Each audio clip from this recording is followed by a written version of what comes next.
So hi friends, welcome to our channel. Friends, మనకి 10+2 క్వాలిఫికేషన్తో apply చేసుకునే విధంగా రైల్వే శాఖ నుంచి 1700కి పైగా వేకెన్సీస్తో ఒక భారీ నోటిఫికేషన్ అనేది అధికారికంగా అయితే రిలీజ్ చేయడం జరిగింది. ఈ యొక్క పోస్ట్కి ఎటువంటి ఎగ్జామినేషన్ కానీ ఎటువంటి స్కిల్ టెస్ట్లు అంటూ కూడా ఏమి కూడా కండక్ట్ అయితే చేయరు. Andhra Pradesh and Telangana male and female candidates ఇద్దరు కూడా ఈ యొక్క వేకెన్సీస్కి ఆన్లైన్లో అప్లై అయితే చేసుకోవచ్చు. సో ఈ విధంగా ఇక నోటిఫికేషన్కి సంబంధించి కంప్లీట్ డీటెయిల్స్ అన్నింటినీ కూడా ఈ యొక్క వీడియోలో డిస్కస్ అయితే చేద్దాం.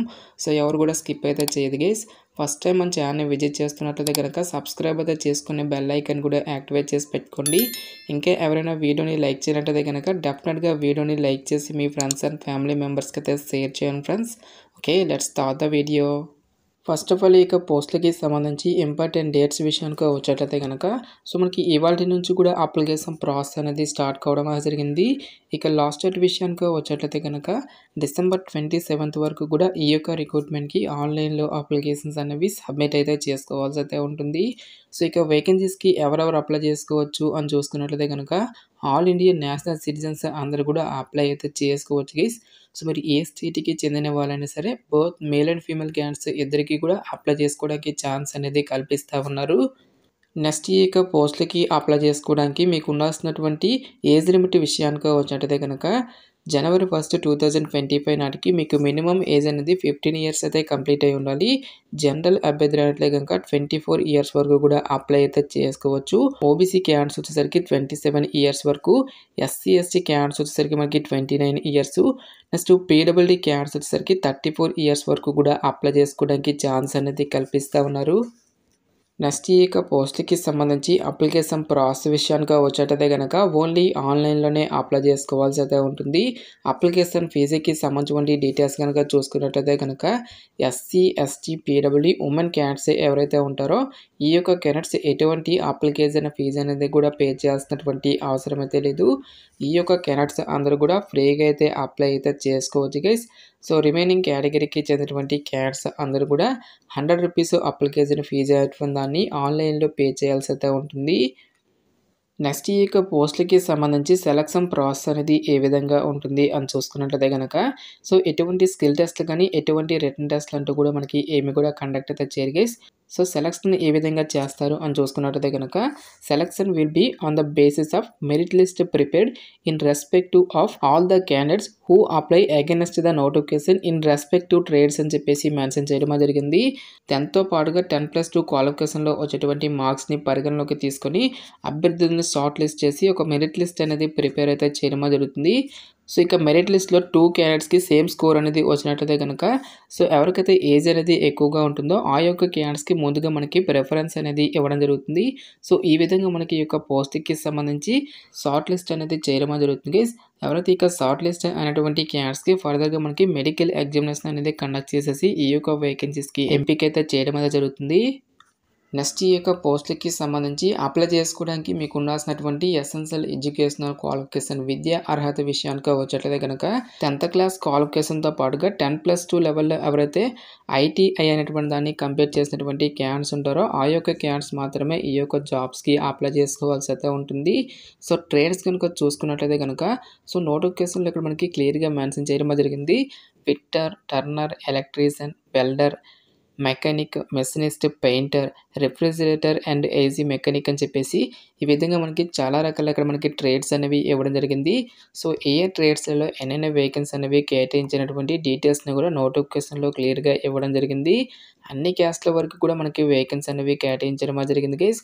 లైక్ మనకి జనరల్, ఓబీసీ, ఎస్సీ, ఎస్టీ అని చెప్పేసి ఈ విధంగా మనకి ప్రతి ఒక్క కేటగిరీ వరకు కూడా వేకెన్సీ అనేవి కేటాయించడం జరిగింది. కాబట్టి ఐటీఐ కంప్లీట్ చేసినటువంటి క్యాండిడేట్స్ అందరూ కూడా తప్పకుండా ఈ యొక్క రిక్రూట్మెంట్కి అప్లై అయితే చేసుకోండి.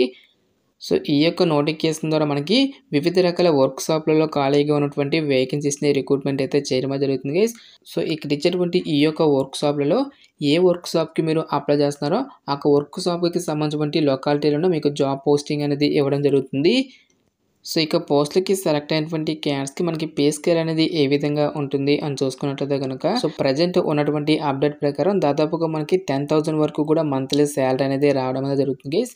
సో ఎవరైతే ఇక సక్సెస్‌ఫుల్‌గా ఈ యొక్క ట్రైనింగ్ అనేది కంప్లీట్ చేసినటువంటి క్యాండిడేట్స్‌కి ఫర్దర్‌గా మనకి అప్రెంటిస్‌షిప్‌కి సంబంధించినటువంటి సర్టిఫికేట్ అనేది ఇవ్వడం జరుగుతుంది. సో ఇక సర్టిఫికేట్ ఉండడం వల్ల మనకొచ్చేటువంటి బెనిఫిట్ ఏంటి అని చూసుకున్నట్లయితే గనక సో ఇక్కడ మనకి అదర్ టర్మ్స్ అండ్ కండిషన్స్‌లో 6.1లో మనకి ఇక్కడ క్లియర్‌గా మెన్షన్ చేయడం జరిగింది.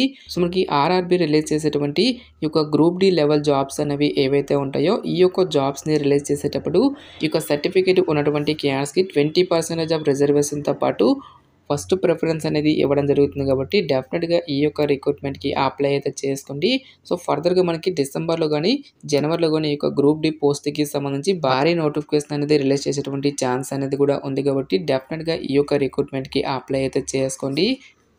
నెక్స్ట్ ఈ యొక్క పోస్ట్‌కి సంబంధించి అప్లికేషన్ ప్రాసెస్ అయితే చూద్దాము. ఈ యొక్క అప్లై లింక్ అనేది డైరెక్ట్‌గా డిస్క్రిప్షన్‌లోను కామెంట్ సెక్షన్ అయితే ప్రొవైడ్ అయితే చేస్తాను గైస్.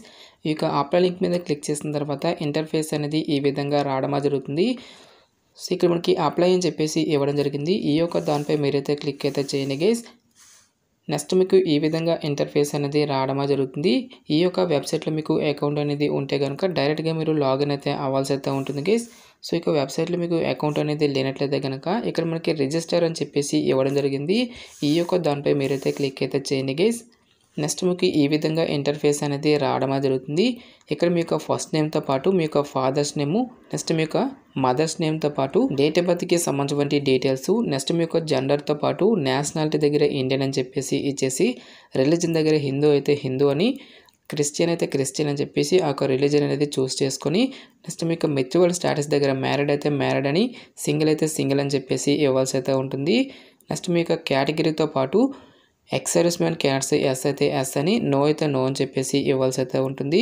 నెక్స్ట్ పీడబ్ల్యూడీ క్యాండిడేట్స్ అయినట్టయితే కనుక ఎస్ అయితే ఎస్ అని, నో అయితే నో అని చెప్పేసి ఇవ్వాల్సి అయితే ఉంటుంది. నెక్స్ట్ ఏదైనా ఒక ఐడి ప్రూఫ్ అనేది మీరు ఇక్కడ చూస్ చేసుకొని ఒక ఐడికి సంబంధించినటువంటి నెంబర్ అనేది మీరు ఇక్కడ ఫిల్ చేయాల్సి అయితే ఉంటుంది. సో ఇక డీటెయిల్స్ అన్నిటిని కూడా యాజ్ పర్ 10th క్లాస్ మెమోలో ఏ విధంగా ఉంటుందో సో ఆ విధంగా ఈ యొక్క డీటెయిల్స్ అన్నిటిని కూడా ఎంటర్ చేయాల్సి అయితే ఉంటుంది. నెక్స్ట్ మీ యొక్క ఐడెంటిఫికేషన్ మార్క్స్తో పాటు మీ యొక్క మొబైల్ నెంబరు, మీ యొక్క ఈమెయిల్ ఐడితో పాటుగా సో మీరు ఏ యూనిట్‌కి అప్లై చేస్తున్నారో ఒక యూనిట్‌తో పాటు ఏ ట్రేడ్‌కి అప్లై చేస్తున్నారో ఒక డీటెయిల్స్ అన్నిటిని కూడా మీరు ఇక్కడ ఫిల్ చేయాల్సి అయితే ఉంటుంది. నెక్స్ట్ మీ యొక్క ఎడ్యుకేషనల్ క్వాలిఫికేషన్‌కి సంబంధించినటువంటి డీటెయిల్స్ అన్నిటిని కూడా మీరు ఇక్కడ క్లియర్‌గా ఫిల్ చేయాల్సి అయితే ఉంటుంది guys. First of all 10th class క్వాలిఫికేషన్‌కి సంబంధించినటువంటి డీటెయిల్స్ అన్నిటిని కూడా ఇచ్చేసి నెక్స్ట్ ఐటీఐకి సంబంధించినటువంటి డీటెయిల్స్ అన్నిటిని కూడా ఈ విధంగా మీరు ఫిల్ చేయాల్సి అయితే ఉంటుంది. సో ఈ విధంగా ఫిల్ చేసేసి ఫస్ట్ ఆఫ్ ఆల్ మీరు రిజిస్ట్రేషన్ అనేది చేసుకోవాల్సి అయితే ఉంటుంది. ఈ విధంగా మీరు రిజిస్ట్రేషన్ అనేది కంప్లీట్ చేసిన తర్వాత తిరిగి లాగిన్ అయితే అవ్వాల్సి అయితే ఉంటుంది గైస్. ఫస్ట్ ఆఫ్ ఆల్ మీ యొక్క రిజిస్ట్రేషన్ ఐడితో పాటు మీ యొక్క పాస్వర్డ్, ఇక్కడ ఇచ్చేటువంటి ఈ యొక్క సెక్యూరిటీ కోడ్ని కూడా ఎంటర్ చేసి మీరు లాగిన్ అయితే అవ్వాల్సి అయితే ఉంటుంది. ఈ విధంగా లాగిన్ అయిన తర్వాత నెక్స్ట్ అప్లికేషన్ ఫామ్ అనేది వస్తుంది. ఈ యొక్క అప్లికేషన్ ఫామ్లో వచ్చేసరికి మీ యొక్క బేసిక్ డీటెయిల్స్తో పాటు ఎడ్యుకేషనల్ క్వాలిఫికేషన్‌కి సంబంధించినటువంటి డీటెయిల్స్ అన్నిటిని కూడా ఎంటర్ చేసి ఎడ్యుకేషనల్ క్వాలిఫికేషన్‌తో పాటు అదర్ డాక్యుమెంట్స్ అన్నిటిని కూడా అప్లోడ్ చేసేసి ఫైనల్‌గా పేమెంట్ అనేది చేసి ఈ విధంగా మనము ఈ యొక్క రిక్రూట్మెంట్‌కి ఆన్లైన్‌లో అప్లికేషన్స్ అనేవి సబ్మిట్ అయితే చేసుకోవాల్సి అయితే ఉంటుంది. గైస్ మనకి ఈ యొక్క నోటిఫికేషన్ అనేది సౌత్ ఈస్టర్న్ రైల్వే నుంచి అఫీషియల్‌గా రిలీజ్ అయినటువంటి ఈ యొక్క అప్రెంటిస్‌షిప్ పోస్ట్‌లకి సంబంధించినటువంటి recruitment notification details, interest eligible candidates డెఫినెట్‌గా ఈ యొక్క రిక్రూట్మెంట్‌కి అప్లై అయితే చేసుకోండి. సో ఇక పోస్ట్‌లకి సెలెక్ట్ అయినటువంటి క్యాండిడేట్స్‌కి జాబ్ పోస్టింగ్ అనేది కూడా మనకి అదర్ స్టేట్స్‌లోనే ఉంటుంది గైస్. సో అక్కడికి వెళ్ళి మనము వర్క్ అనేది చేయాల్సి అయితే ఉంటుంది. సో ఇక నోటిఫికేషన్‌కి సంబంధించినటువంటి లింక్స్ అన్నిటిని కూడా వీడియో డిస్క్రిప్షన్‌లోను కామెంట్ సెక్షన్ అయితే ప్రొవైడ్ అయితే చేస్తాను.